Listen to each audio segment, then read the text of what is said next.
Well, welcome to Kinship Cafe. I'm your host, Jim Jones. So glad you could all join us today.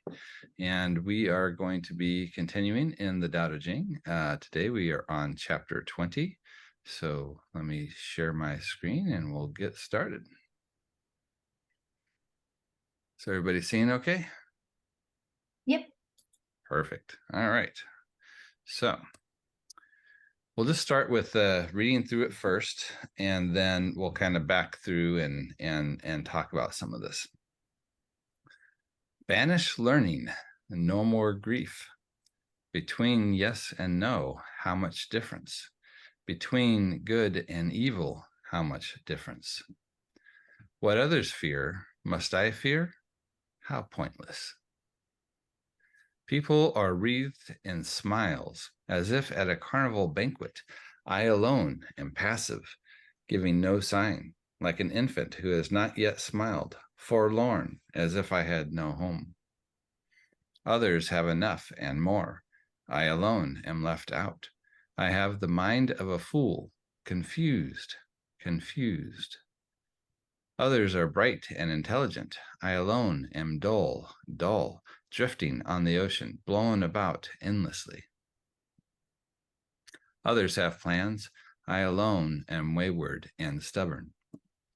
I alone am different from others, like a baby in the womb. Now, and again, this is from Addiss and Lombardo, one of the main translations we've been working with. One of the things that's kind of interesting here is there's definitely kind of a little bit of an almost kind of like a sarcastic note that's happening, where the author's really putting himself down.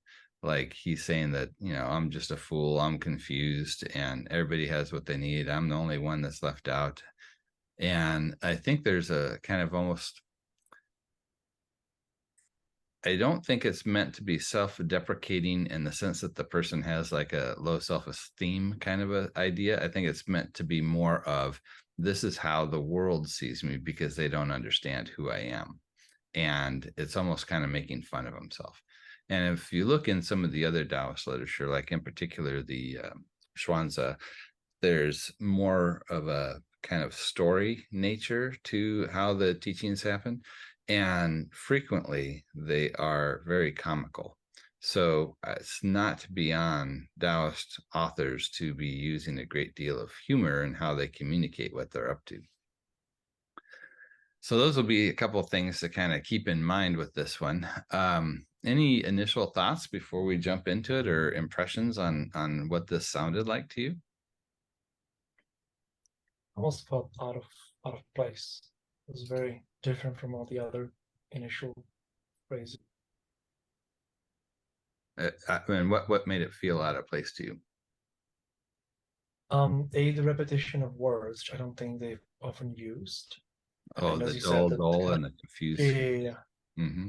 And also the tone, as you said, like the hint of sarcasm, of self-deprecation, just felt a little new to this journey. Mm-hmm. Anybody else have some initial observations? Do you know who Brad Blanton is?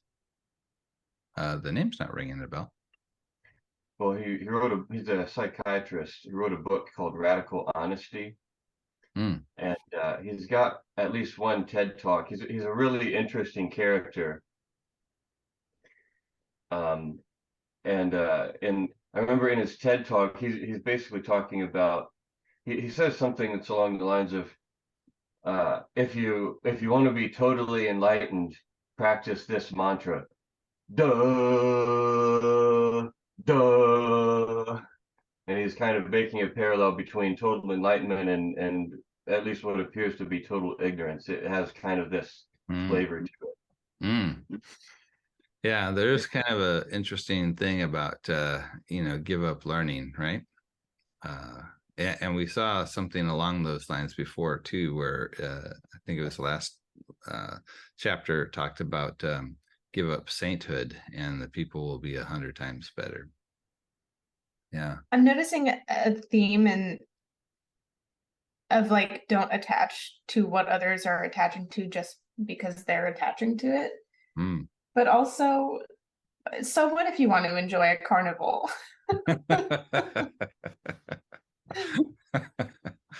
Yeah. Well, good. Those will be some fun things to bring up as we kind of travel through this one. So one of the first things we'll just notice is that we've got a series of 6 contrasts that are being made between the other people doing the things that he's talking about and himself.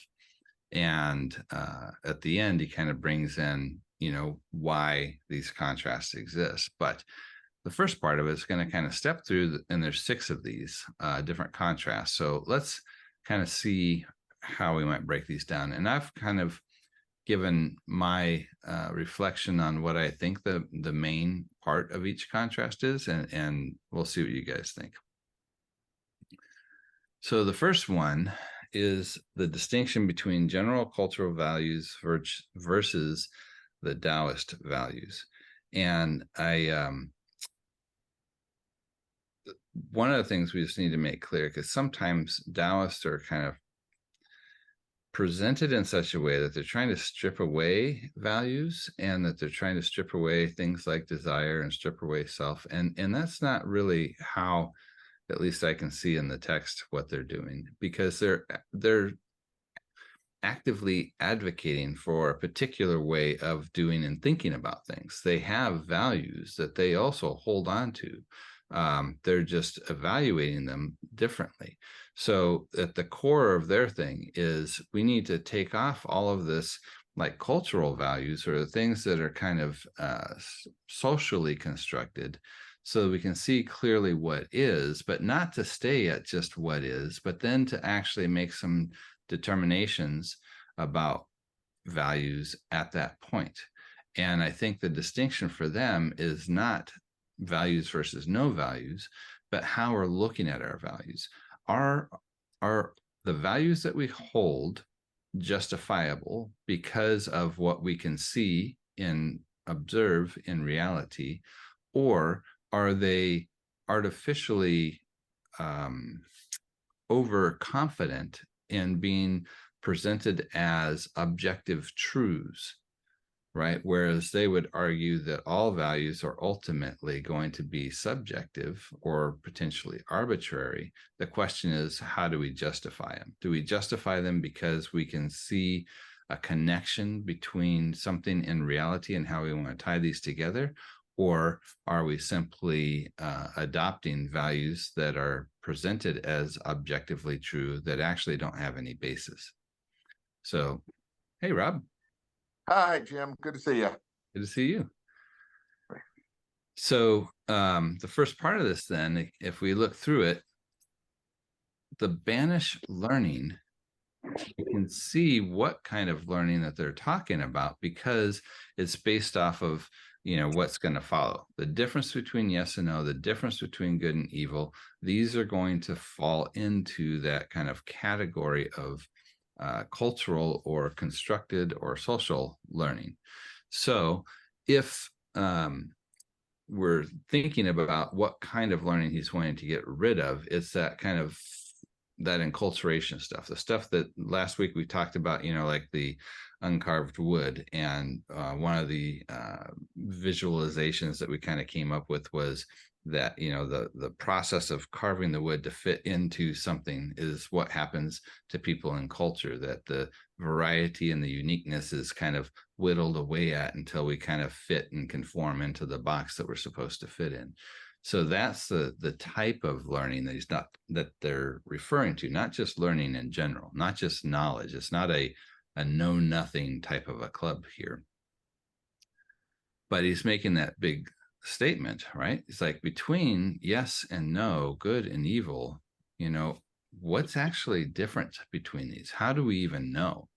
So we've talked about values and the moral statements and how these are completely constructed, right? It's not necessarily wrong that we have some way of kind of gauging these or making determinations for a particular community about what things we're okay with and what things that we're not. But The difference is, are we making these as objective statements that somebody has to follow because we're claiming that they're based in reality? Or are we somehow recognizing that these rules are arbitrary and we're trying to come up with our best guess, and therefore by recognizing the subjective nature of it, they're subject to change and subject to review? So the next one had to do with fear. And I think he was trying to make a distinction between the what other people are fearing versus what he fears, right? And so what is the distinction between these two? And if we look through the rest of these contrasts, a lot of them have to do with participating in the rest of that social constructed world. Now, humans are very much need to be attached socially and need to be connected and part of the group psychologically. So it's not that, and again, the Taoists are not alone. They're not hermits per se. There are examples, obviously, of some that were, but there's a community within Taoism as well. So it's not that there's social versus, hermit. It's, again, the question of how do we think about the relationship to the community, to the group, and how do we deal with the demands of the group versus the individual, and how are those carried out? And for every situation, whether you're talking about, the community being where you work or the city you live in or the country you live in, there's always these balancing of demands between what the group needs and what the individual needs, and how much are we willing to conform or sacrifice in terms of personal liberty in order to be a part of the larger group, and how much is the larger group willing to tolerate differences in order for people to be part of the community. These are the constant tensions that are always in play. And the distinction that he's making here, I think, has to do with what he views as too much of a non,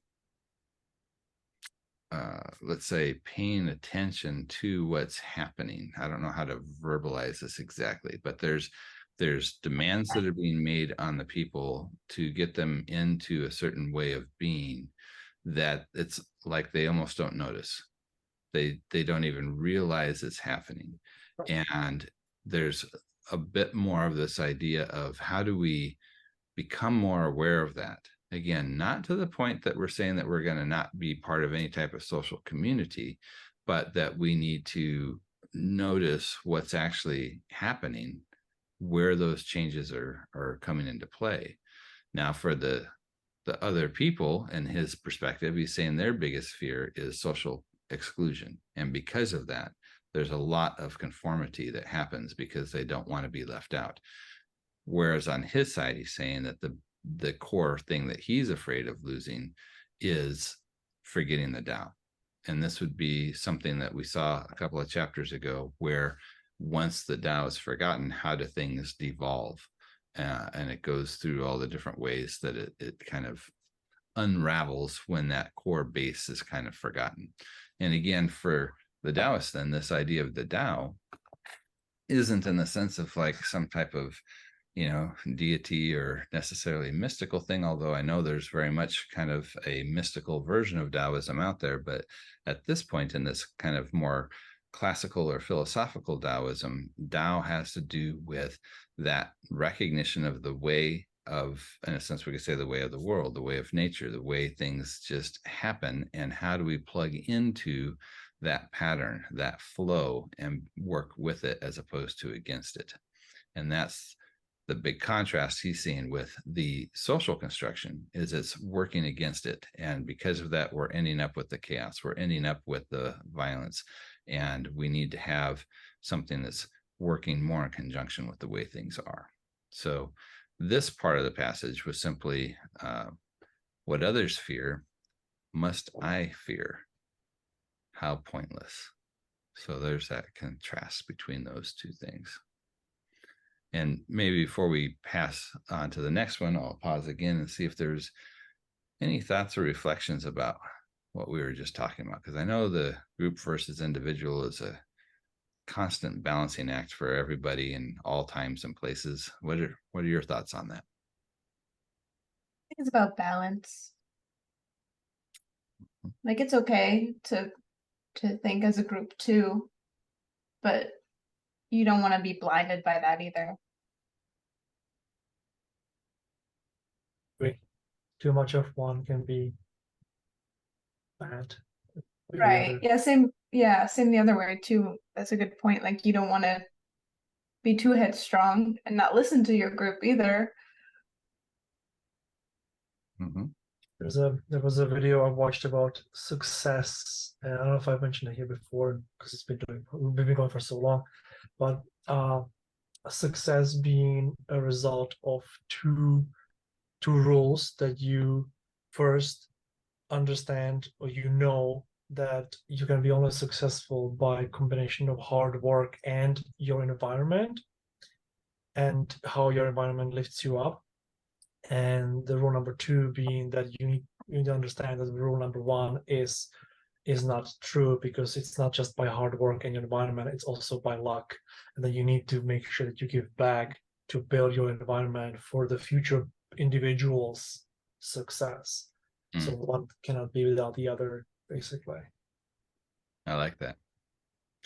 That reminds me of another quote that I'm quite fond of that says, "We all have two lives, and the second one begins when we realize that there's only one." Oh, yeah, I've heard that. Yeah. So, yeah, the other thing that's kind of interesting here too, when we're thinking about this, contrast between the two, in our current situation, we live in a very different kind of world. If there was one thing that really defines kind of the core of the Western mindset, is this idea of individualism.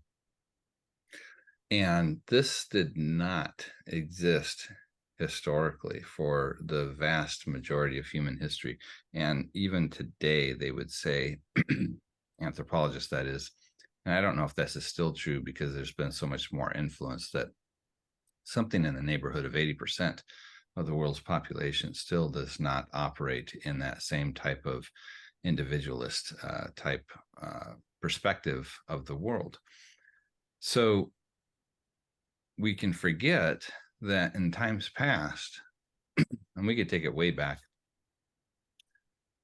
Let's say you're, hunter-gatherer type back, right?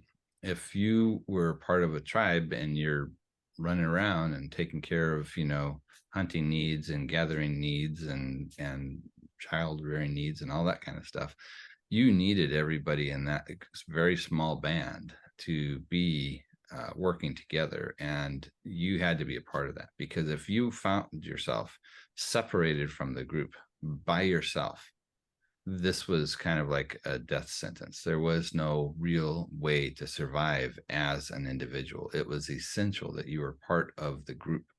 And so a lot of our, what we call pro-social psychological traits that we kind of inherit through this kind of like evolutionary psychology are really focused around this group cohesion stuff, which is really kind of one of our superpowers as far as humans are concerned, how we were able to be as successful in the world as we are. But when we created the kind of context that we are currently living in, we've moved that dynamic of group connection to one that seems like it doesn't exist, but it really does. So whereas in the past, it was much more of a face-to-face, you had to be connected with your community, you had to be in right relationship with people in order for things to work. Now, that connection has become kind of anonymous. So when we think about things like, Social Security or other social net programs, we have an impersonal process whereby we're all participating in a system that creates that kind of safety net for other people. But whereas in the past, if I fell on hard times, I had to go to, my brothers or my uncles and say, hey, I need some help. And because of the relationship, they were willing to help.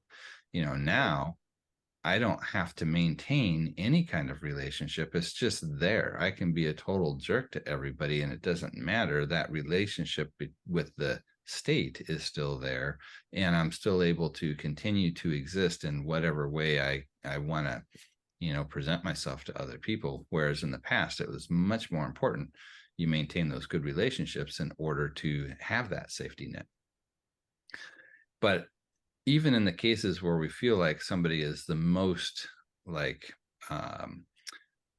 or let's say the least dependent on other people, like say some kind of crazy wealthy rock star or something like that, even at that point, the only reason it seems like they're individuals is that they got this mass wealth of money, but that money doesn't mean anything unless everybody's actually participating in a system where we agree that that money is actually worth something.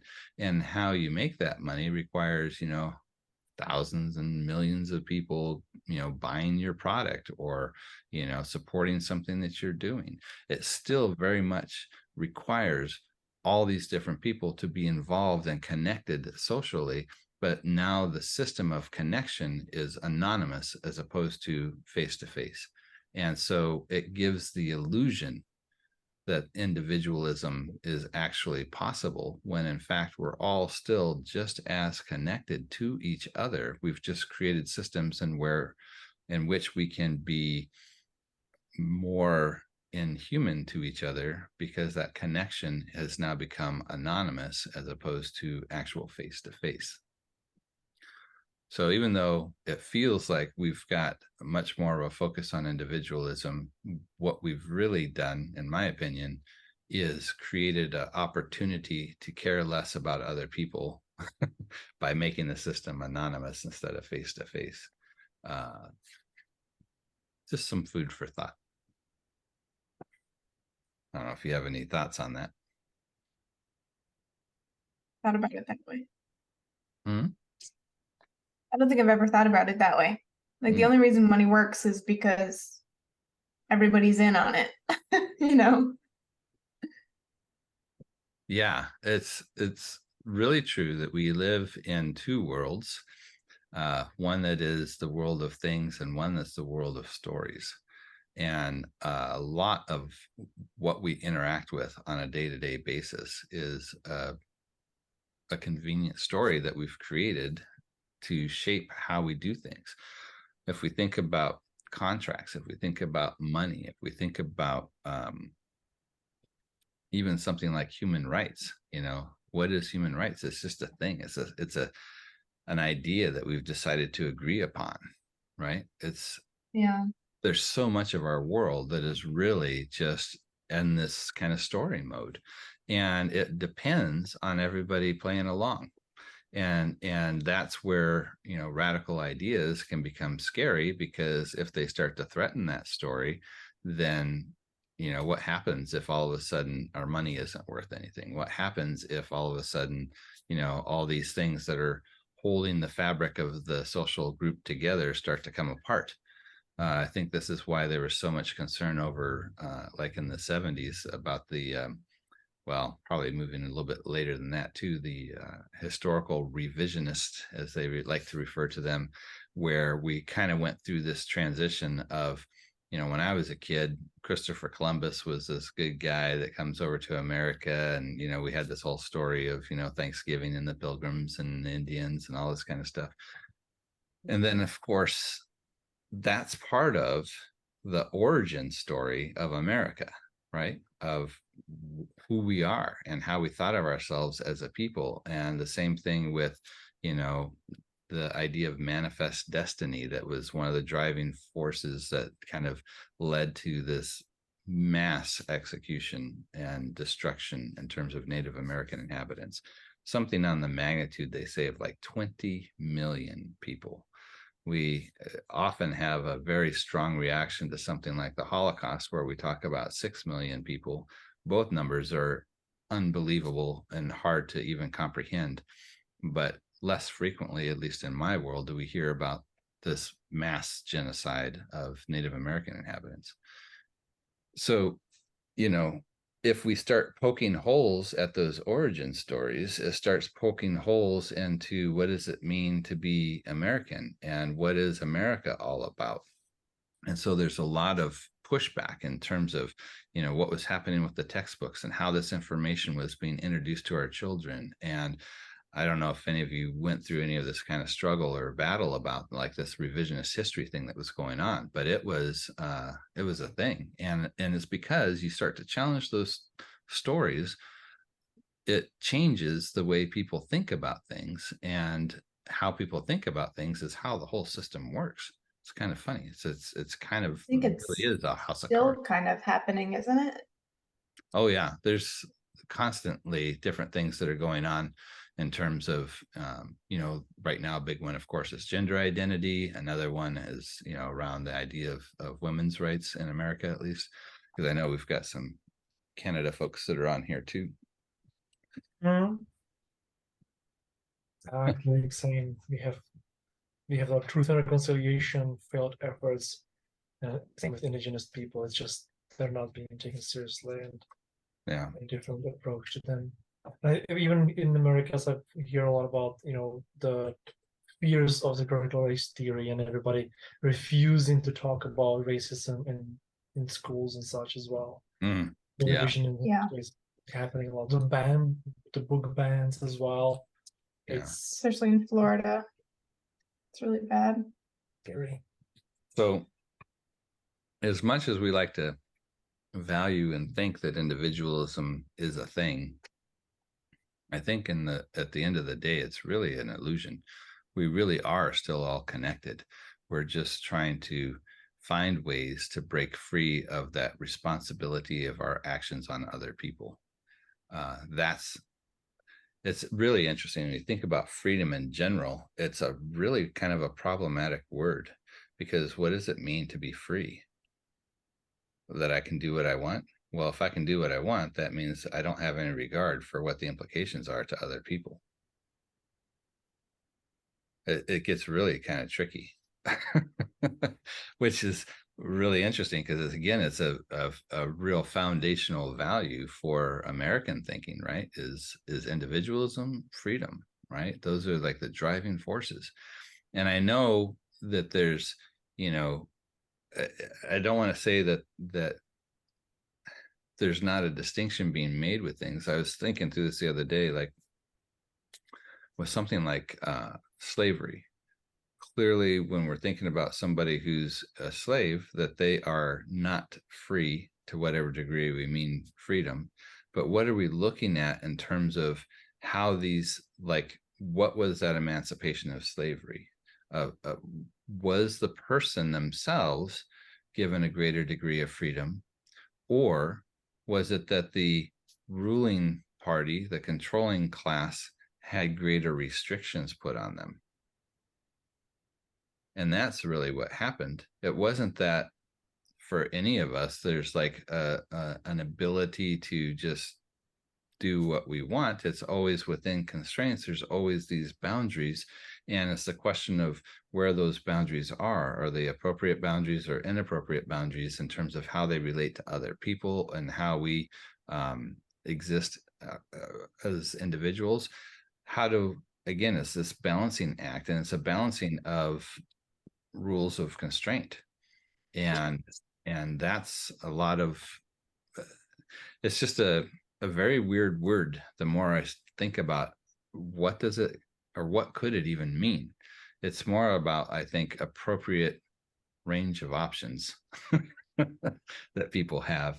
And sometimes too many options is almost as problematic as not enough. There's kind of like this sweet spot somewhere in the middle, but at every point, every action that everything everyone does has implications that ripple out.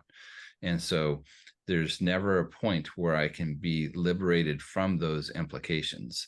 And I will always be, in a sense, part of this ongoing causal chain of which I am the result of, and continue to participate in this movement of actions that are going to have implications in various ways upon many other people. and there's no way to ever be actually excluded from that. But I think we work hard to create an illusion of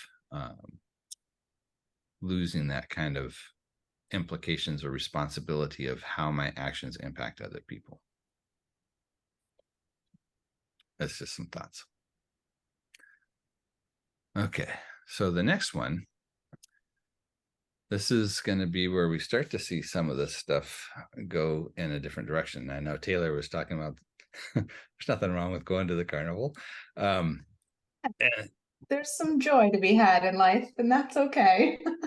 Yeah, and this I would not say is exactly the point they're getting at. So some of this is going to be a little bit like hyperbole, right? Like where it's a little bit kind of overstated for making the point, and a little bit more universal where, you know, you need to get more granular for particular situations. But in general, I think the idea then where he's talking about, you know, the people, they're just that's a great illusion or not illusion, what's the word I'm looking for? Metaphor about people being wreathed in smiles. That was a very interesting way to say that. But I think part of what's happening here is the complaint or the challenge of this Taoist sage is saying that people are just pacified by this illusion of control and order. So in this case, this particular carnival they're talking about was one, I have to look back up the name of it again, but it has to do where there's 3 different types of meat that's kind of basically offered. There's the cow and the lamb and the pig, and they it's like a special celebration that they would do. And again, it's kind of I don't know if they would use the word state, but it was more of like a ruling party celebration that was done, and it pulls all the people together. And frequently when we do these things, they are to demonstrate the necessity for, you know, the power arrangements, the hierarchical arrangements. Is basically kind of this idea that, you know, if we weren't here, everything would devolve into something like Mad Max, right? That the government is needed because without it, people just, you know, are animals. Big question about whether or not that's actually the case. Really fascinating book along these lines I recommend is called Tribe, where he looks at a lot of these different situations where the system breaks down completely, and more times than not, what happens with people is they come together and they help each other out, and things like crime kind of come to a halt. But then there are some other situations where it's completely different. And that seems as though that's even in the case where whatever system does continue to exist completely fails the people.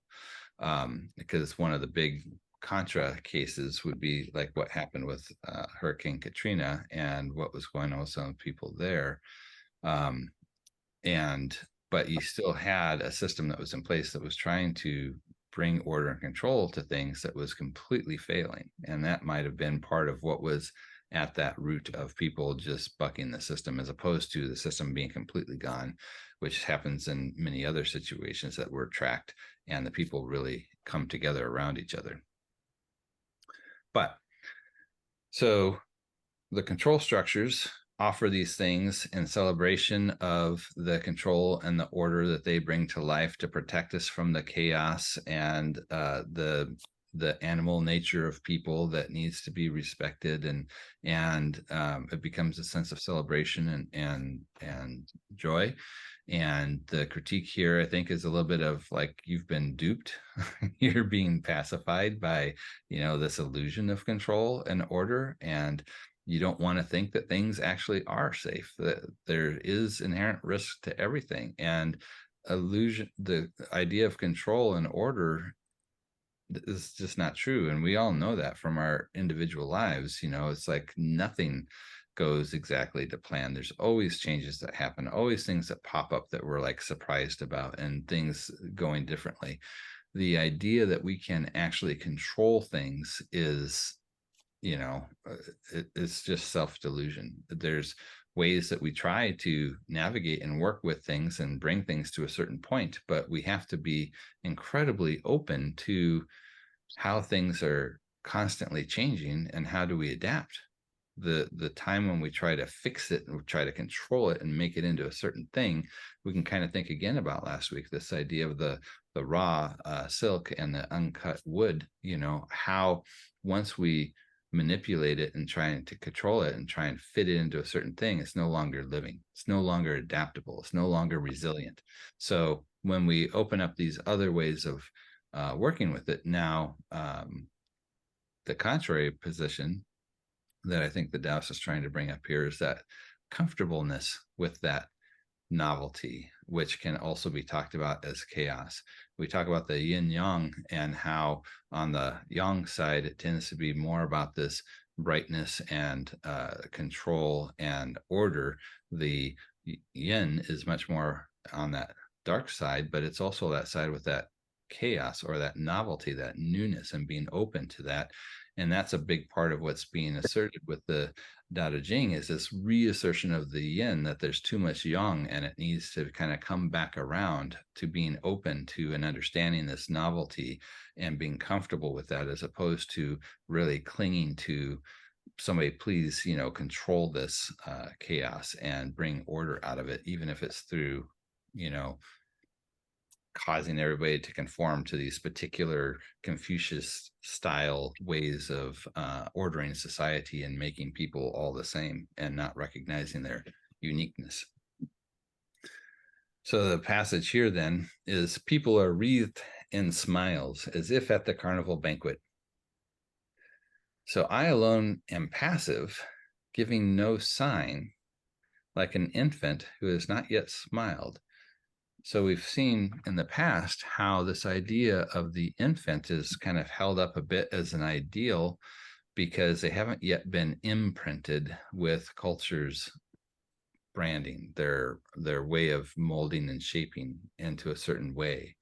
And so we're back to this kind of returning to that idea of the infant, but not in the sense of incapable and all the other things that might go along with the idea of the infant being utterly, well, maybe we do. The idea of it being utterly dependent on its parents and so forth is maybe something where we need to recognize again that utter dependence that we actually have as well on so many other things. But there's definitely getting back to this idea of not being imprinted with that cultural stamp of approval. And that idea of being forlorn, as if I had no home, you know, it doesn't seem to fit in because he's not going along with that social crowd of participating in this event that everybody's so happy to be a part of, that they're all celebrating. So it's kind of an interesting thing. Again, I think this is presented in a bit of the extreme. So I know it can sound kind of like severe the way we're talking about it, but it's meant to really draw that contrast as much as anything here. It's not necessarily saying that that Taoists would not be connected in any way socially, because we know from other parts of the Daodejing that they said, you know, the Taoist masters, you wouldn't even know them if you saw them. They could be standing right next to you and you wouldn't know it, right? So they're clearly not like massively antisocial, but how they're receiving and participating in this is a big distinction that's being made. So I'll kind of pause for some thoughts here too.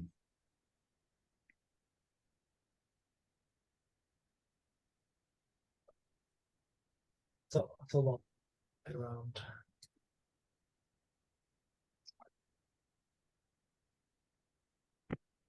Sorry, what was that?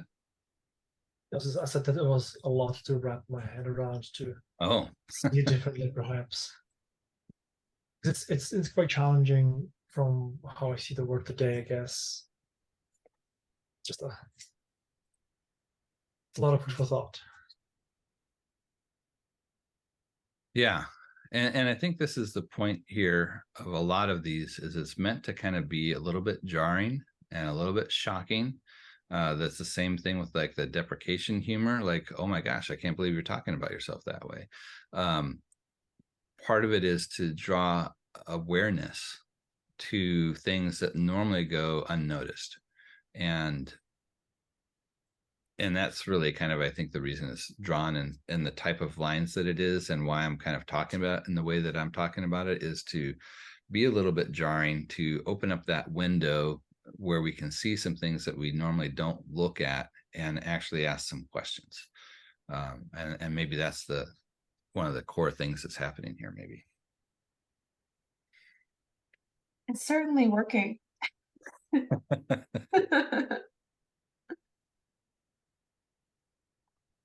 Okay.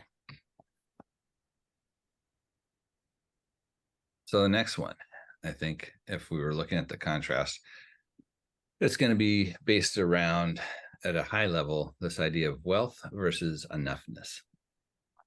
Now, a distinction I want to make here about what wealthy is important, because it's not just about how much you have. It has to do with how much you have in relationship to others. So if all of us just lived on an island together, and, well, maybe not an island, let's say we all lived in the same town, and I had, some type of job where I'm making $1 million a year, but the rest of you guys, you only got to make $30,000 a year. How I'm going to live is going to be very different, right? I might, excluding the fact, let's just say I'm a typical person and not somebody that's just going to give away all my money to charity. But let's just say I was actually going to use that money, right? I might have a gated community. I might have a nice car. I might be able to get my kids to the private school. Whereas you guys would not have those kinds of opportunities because you don't have that same kind of resources.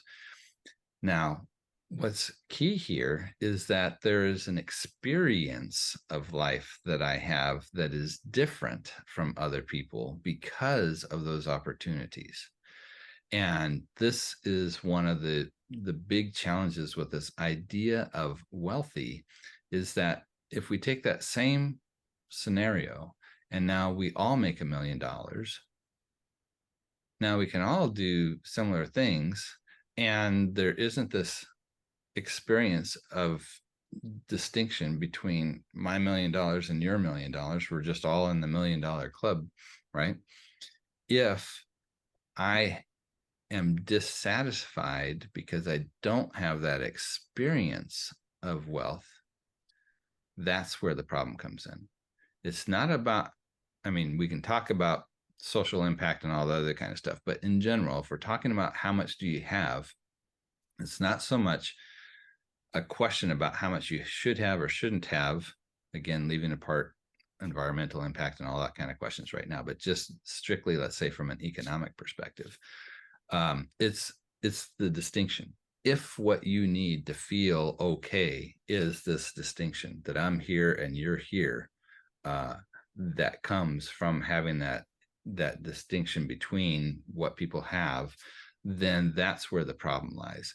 If you're still here, but everybody else is up here and everybody's okay, we're not saying, oh, well, everybody needs to come down here necessarily.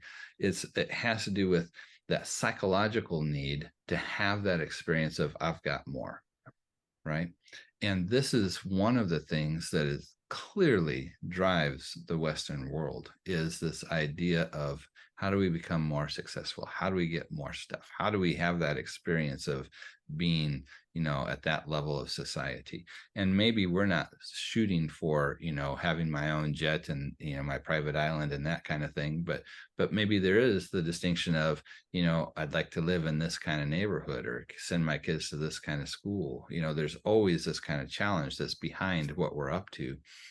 And on the flip side, there's this question about enoughness, because there's a great line in the Daodejing, I think it's in chapter 46, that says something to the effect of that the greatest tragedy that can happen is to not know contentment, to not understand this idea of enoughness, that there's this constant dissatisfaction that we find ourselves in that keeps us chasing after things, that gets us potentially into more and more trouble because, we're trying more things to get there, getting into more debt, stepping on some backs along the way, breaking a few rules, all these different kinds of things in order to chase after this idea that if I can just reach this level, then there'll be the control, then there'll be the order in my life, then I won't have to worry about these things, then I'll be free, as opposed to how do we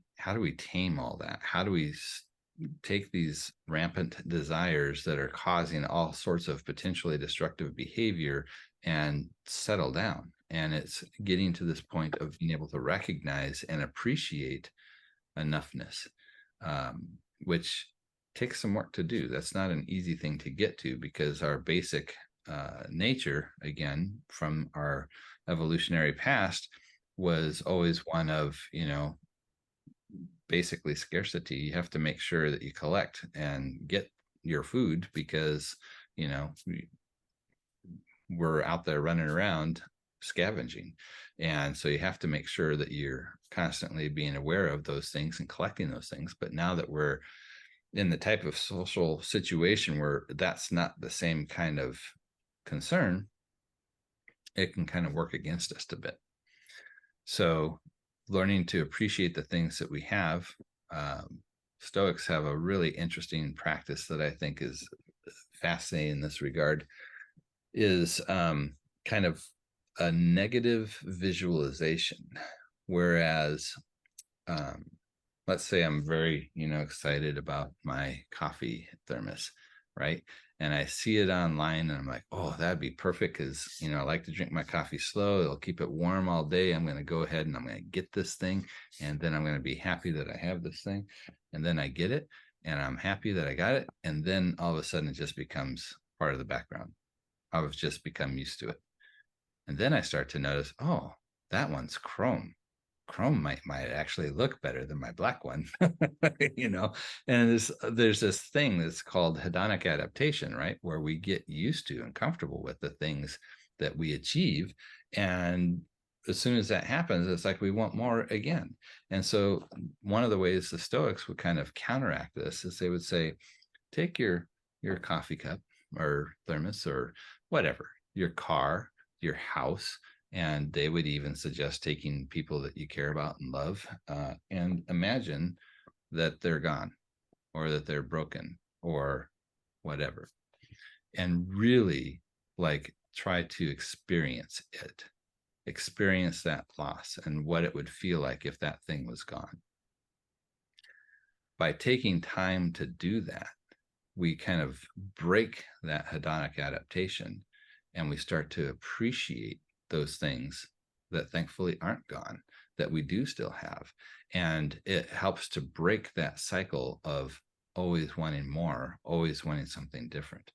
And then again, we can also think about both the Taoists and the Buddhists and others that have this very well thought out understanding of impermanence, that things don't last, and so we do need to appreciate them while we have them, and we don't often focus on that. Again, the Stoic phrase memento mori, remember that your death, another thing that's designed to keep you focused on the impermanence of everything and why to appreciate what you have, that enoughness. Yeah, it's so funny that we're talking about this, Jim, because the podcast that Andrew Huberman, who I know we all love, released this week, is talking about goals. And one of the things that he talks about is you can write, they tell you to write something on a Post-it note and stick it somewhere in your visual range. But eventually you're going to get used to having that Post-it note there and it's not going to stick out like it did at first. So that actually doesn't work. But also when you're setting goals, if you find yourself in the middle of the time it's going to take you losing motivation, if you visualize what failing that goal would look like, it actually motivates you to continue. You really, if you close your eyes and just visualize what it would look like to not achieve what you're trying to do, something happens in your brain that actually motivates you to keep going. Yeah, very similar. It is. And I'm just realizing I got kind of caught up here. We're really close on time, so I might have to go a little bit quicker through the last bit of this. I apologize. So here's the one about the enoughness. Others have enough and more. I alone am left out. I have the mind of a fool, confused. And I would just say that part of what he's playing on here is that people who are caught in that cycle of achievement don't understand somebody who is, satisfied with what they have. And it's more that he's expressing their view of him than how he thinks of himself in terms of fool and confused. It's adopting essentially what's being said about him. So the next one is kind of an interesting thing where when we get into the control and plans and whatnot, it tends to end up becoming much more complex in terms of how we go about trying to solve the plan or solve the problem. And we can even think about in terms of food dishes and how complex they can get in trying to fill in the palate. Or we've talked about, like with the 5 elements where it went through the 5 sounds, the 5 tastes, and the 5 colors, that these can start to become something where we get more and more involved to bring about some type of reaction, whereas the Taoists are trying to keep things a little bit more simple. Let's use the crock pot or something like that. It's like, how do we keep it a little bit more simple? And then there's also going to be the allusion to wind and ocean, which are actually both symbols of the Tao as well. So here it says, others are bright and intelligent. I alone am dull, drifting on the ocean, blown about endlessly. So there's a couple of different ways that this gets translated. This one brings out some of that, and I think I added one other translation here too. Yeah, and I don't really like the phrase worldly people. I don't understand why the translator thought that made sense here, but we could just understand this as like the masses, let's say, are luminous, and I alone am dark. So we've got this light dark thing coming into play, which again, if we're thinking about the yin yang, that control versus the chaos type thing. Worldly people are clear-sighted. I alone am dull. I am calm like the sea, like the high winds. I never stop. And this is Ellen Chin's translation. But it kind of brings out some more of those ideas, those contrasts between the different way things are approached. Then the last one, if you're at all a project manager or deal with software development or something like that, I'm using some project management terms here. So PERT charts and waterfall charts and plans are another way that things are kind of planned out. And it has to do with taking large projects and trying to figure out all the different elements of it, break it down into subtasks, line everything out with its dependencies, figure out what your resources are, and making a plan for how this is going to get executed over, let's say, a 2-year project. And then, of course, what happens, you get involved in the project and things don't unfold the way you're expecting. And there's all kinds of change orders and plans get messed up, and you spent a boatload of time working on this plan. And now all of a sudden you're having to undo it.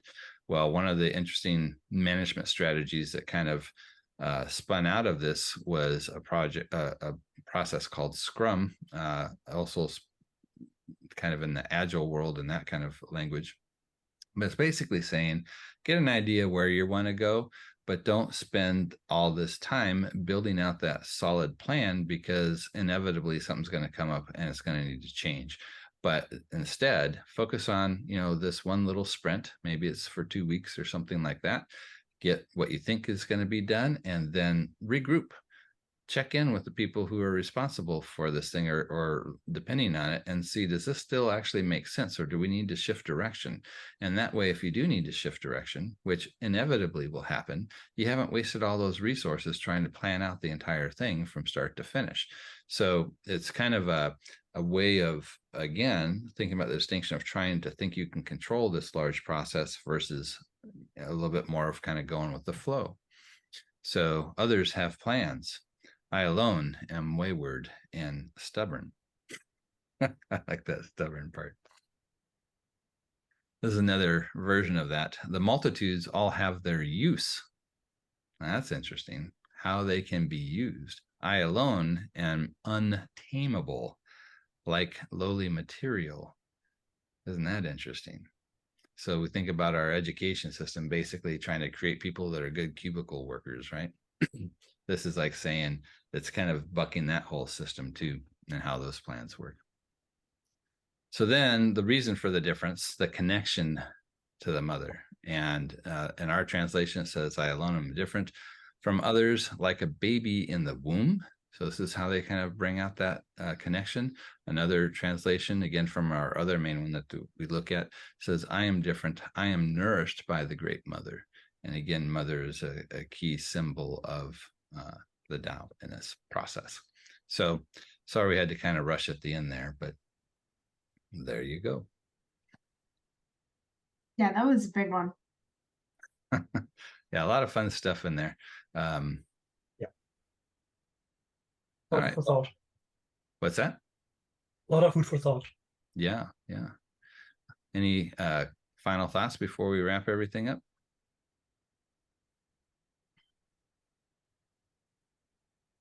I'd like to go to a carnival. Yes. And now it's going to be stuck in our heads for days. I need some funnel cake stat. All right, guys. Well, we'll bring it to a close. If you're watching this and you'd like to join us next time, please go to www.kinship.cafe and you can register your email, and we'll send out the links for the Zoom meeting on Friday mornings, as well as a link to the latest videos, and hope to see everybody then. Take care. Thank you, Jim. Hi, thanks, Jen.